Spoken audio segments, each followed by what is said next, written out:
everybody, my name's Michelle and this is my channel Sewing Bunny. Thank you so much for joining me in my video today, which is a review. Now this is a Felicity Fabrics vlog, and that is because Felicity Fabrics did give me the fabric that I made this top out of for free in exchange for a review of what I have made. So thank you very much to the lovely ladies at Felicity Fabrics.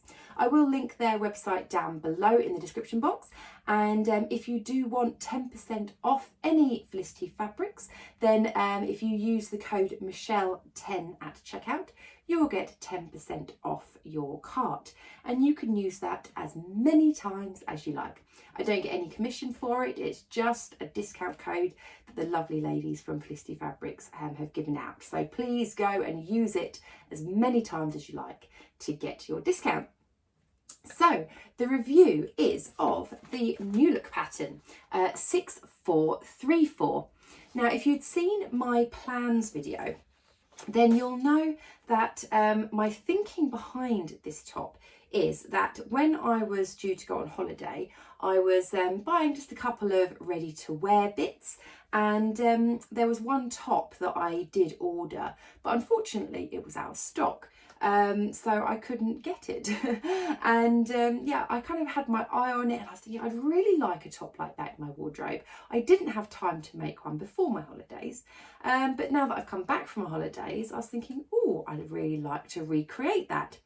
And then when Felicity Fabrics said what fabrics they had available that were coming out, they mentioned they had this white cotton, and I was just thinking that will be a perfect opportunity for me to try and recreate the top, kind of.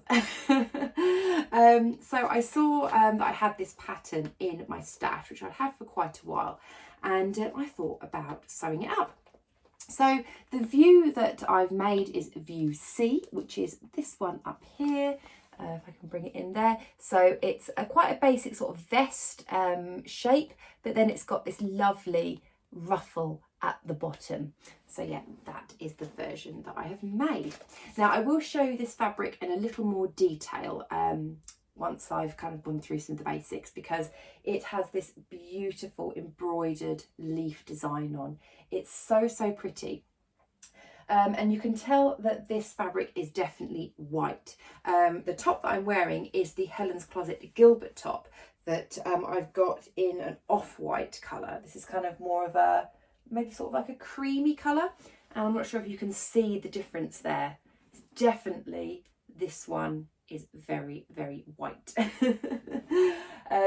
So one thing I do have to say with this fabric is it is beautiful, but I do find with a white fabric, it shows every single detail, every single crease. I have honestly tried to iron this in the best way possible, but you can probably see here it is still a little bit creasy. Now, if you're used to sewing with cottons, you will find that over time when you've washed them that they will soften up a lot more. Obviously, as I've only washed this the once just to do my pre-wash, then it is still very sort of crisp, but I can feel that it will really soften up over time. I mean, you can see how soft a cotton it is. It's really nice and soft. So yeah, it will need a little bit of washing to kind of really get that soft cotton where I can really iron it, and then hopefully, yes, some of the creases will go. I do think that potentially with the bias tape that I've done around the top here, that yeah, this is quite creasy around the edges. I was trying to be as careful as I could with the bias tape, but it is a little bit creasy. Again, I think because it's white, you can just see every detail. Also, when I was sewing this up, when I was ironing it and pressing it, my iron did splatter at one point, and I was just like, oh no, I've ruined my fabric. But actually a little bit of spot cleaning with some sort of vanish, then it actually turned out perfect. So I know that this fabric will wash really well, and yeah, the stains and stuff from the iron came out almost instantly. So yeah, overall I'm really happy with it. So let's go over some of the details. So from the packet, I made the straight size 14. So what I did with this is I did trace the pattern using Swedish tracing paper. Again, if you'd seen any of my previous videos, you may know that I am planning on doing a vlog dedicated to the different types of tracing paper. But I'll go into that obviously in that video. But I did use this pattern to use my Swedish tracing paper. And I did manage to sew it up and try it on as a kind of toile. Now when I tried it on as a toile, I thought, yep, size 14, it seems to fit perfectly. So yep, I will go with that. It's quite a like a loose fitting top, which is what I wanted. I didn't want anything too tight fitting. It's really nice, glides over the waist and hips really, really nicely. The actual pattern to sew up, really easy instructions to follow. It wasn't too complicated at all, and I do think is reasonably beginner friendly. However, if you're not used to doing bias bind finishes, then you may struggle a little bit, just because you have got to bias bind the neck and the armholes. And I know when I was new to bias binding, it took me quite a long time to kind of get the knack of it. And yeah, as you can see from my wrinkles and things, I'm still not 100% with it, but certainly better than what I was. So yeah, I made the straight size 14. Now with these patterns, you usually get sometimes different size brackets and things, but from what I understand, just by going on the back of the pattern, it goes from sizes 10 to 22, which I think is, you know, if you're used to ready to wear sizes, is completely, you know, not what you'd think the standard sizes are. But just going from bust measurements, so it goes from a 32.5-inch bust up to a 44-inch bust, waist of 25 to waist of 37, hips of 34.5 to 46. So these patterns, they're not the most inclusive. I'm fully aware of that. And, you know, I think maybe they are getting a little bit better, but I know a lot of their patterns are still probably not as inclusive as they should be. But for me, I fit in that sort of size bracket, so I was happy to sew the pattern. As for fabric requirements and things, so it does say on here that you can use all different types of fabric: chiffon, cotton lawn, just cotton types, crepe de chine, double georgette, silky types, voile, or voile, however you pronounce that.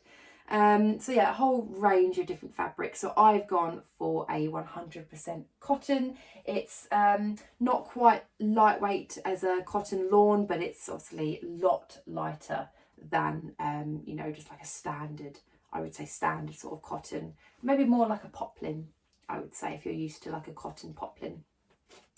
Yeah, so that was the fabric requirements. Oh, I will go about measurements as well, as in fabric lengths, just in case you're wondering. So for me, I used 1.5 meters for this top.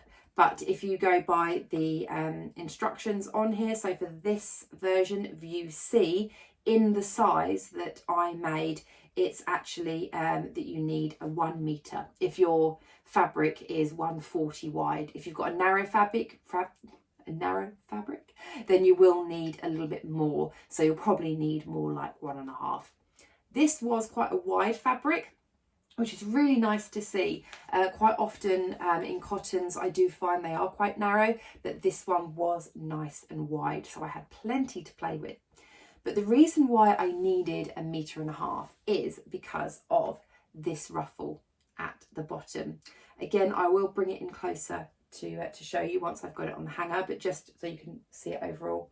I have a little scalloped edge on this. I don't know if you'll be able to see that there, but I wanted to use that for the bottom tier. And because this goes all the way around and there is a reasonable amount of gathering there, I did need to use the 1.5 meters to be able to fit all of it in on there.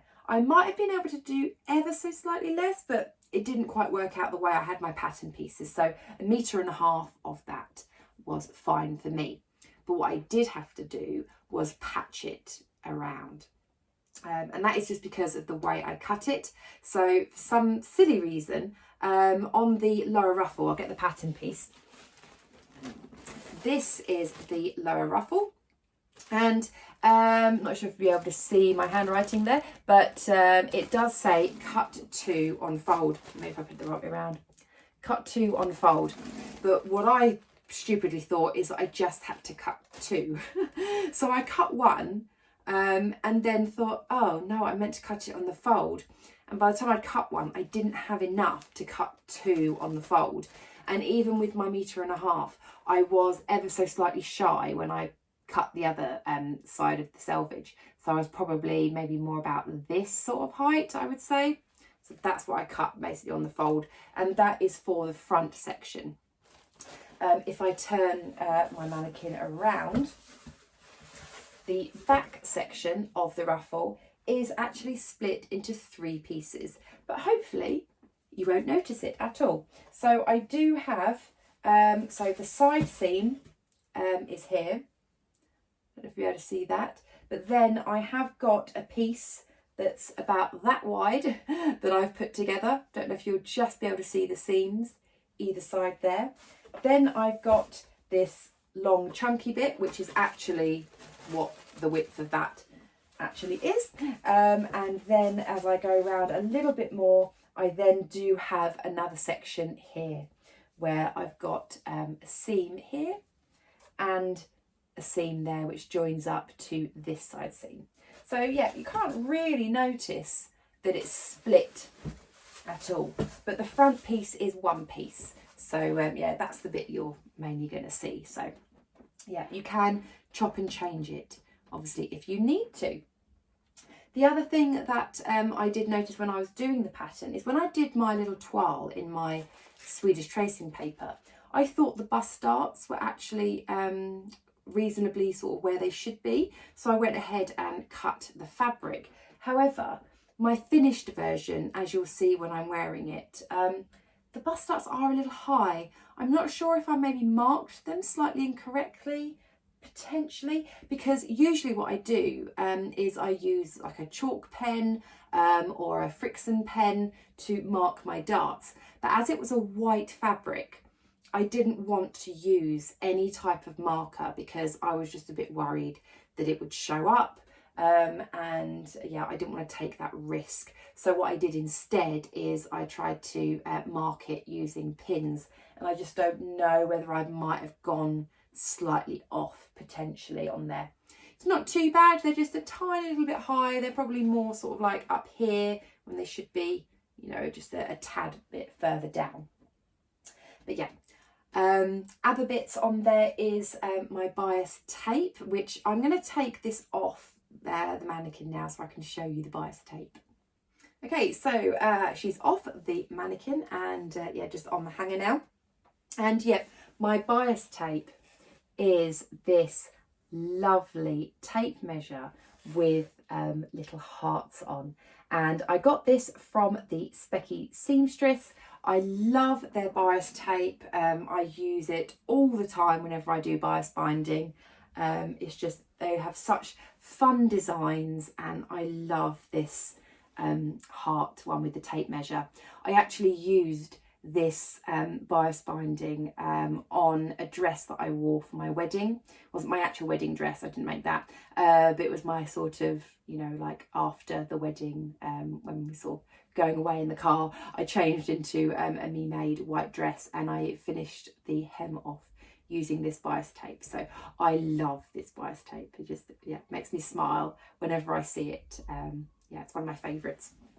And as you can see, you can't see the bias tape through the fabric.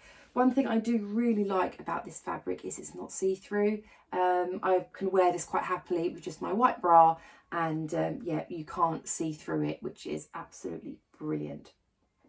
And yeah, one thing I didn't show you actually was the back as well. So it is cut in 2 pieces on the back. I don't know if you'll be able to see the seam just going down here. And then you have this little keyhole at the back, and it is attached with a little white button. that I've popped on there, which I just got from Hobbycraft. And the little hook there is actually elastic. So this is brilliant because when you're kind of moving your shoulders and everything, it moves about and it just stretches with the elastic, which I think is great. It's really, really nice, really comfortable. And yeah, I think it's a really, really nice little top. So what I'm going to do is I'm going to pop this top on now for you, and I will also insert some pictures and some twirls and things of me wearing the top. And yeah, I just hope that was helpful for anyone that might be interested in making this pattern, or for anyone that might be interested in this beautiful fabric. And let me kind of bring it up a little bit closer again so you can actually see the details of these beautiful embroidered leaves. So pretty. And yet the fabric itself, it is so soft. It's a really, really nice soft fabric. And so yeah, my biggest concern is that I don't spill something over it, like some red wine or some tomato sauce or something like that, because I am a little bit prone to being a little bit clumsy like that.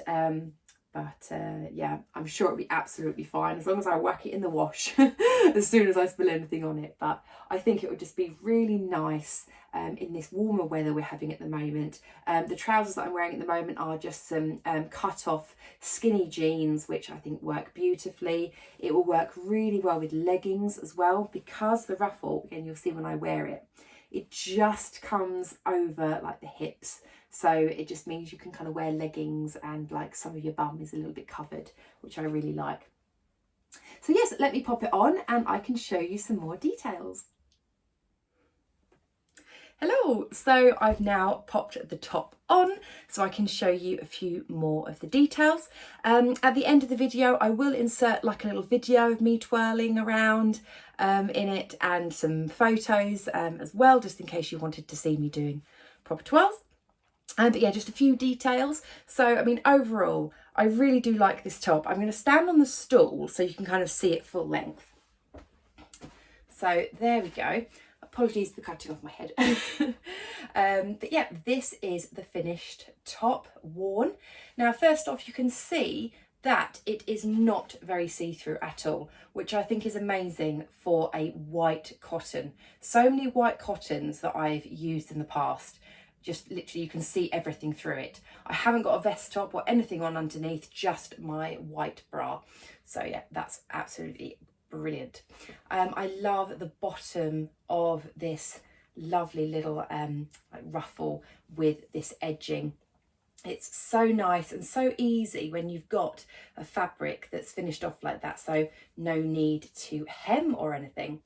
Also, I do like the length because my waist is here, and then the widest part of my hips is more or less where the bottom of the ruffle is. And I do like the dropped waist aspect of it. I just think for me it just feels really comfortable because it is nice and roomy. It kind of goes down but then still flicks out a little bit with this lovely little ruffle. If I turn to the side, you can see there, so obviously it goes over my bust and just continues on down. So my natural waist is here, but because it's nice and roomy, I've got lots of room to play with. It's nice and cool and airy. So if I turn to the back, you can see there, you might be able to just about see my button at the back there. But again, lots of room. I can stretch my arms back and forth and it isn't too tight. So yes, I really do like it. Now, I did mention about the bias binding, so my lovely little peak on the inside, having my lovely heart tape measure bias tape, but with white fabric, as I mentioned, it does show every little detail. So, I mean, you guys probably might not notice it as much as me, but I do find that the bias has got that sort of slight wrinkled look to it. I mean, I was really taking my time with the bias tape, but yeah, it still is a little bit sort of, not puckered necessarily, but just a little bit wrinkled. And I have really tried to iron it out, but I mean, it's sitting, you know, really flat. I mean, it's not like sometimes when I've done bias tape, you know, it can stick out like this, but it does sit really nice and flat. But yeah, just that slight sort of wrinkled texture. And yeah, with the armholes as well, next time I will lower the armholes. I mentioned I did lower the neckline, but yeah, the armholes I think I will just lower ever so slightly, just because, oh, get the angle, they just feel like they're quite high. I think I'd like a little bit more room, maybe just ever so slightly further down. It's not uncomfortable or anything, but yeah, it's just very, very close to my armpit. So yeah, I think I'd probably just lower it ever so slightly.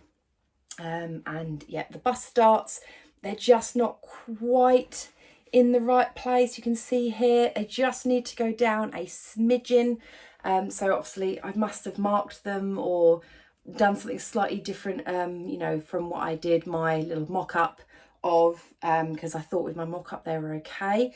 But yeah, just again lower those ever so slightly, but you won't notice it as I'm just kind of wearing it sort of day to day. So yes, that is the top. As I say, I will insert a video of me kind of twirling around and everything.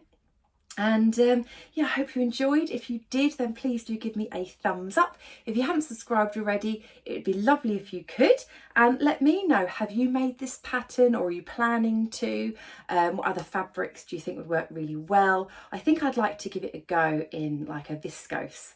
I think would be a really nice one for extra sort of drapey. I think would be really, really nice. Okay, well, take care everybody, and yeah, I'll insert those twirls and I'll speak to you very soon in my next video. Take care. Bye.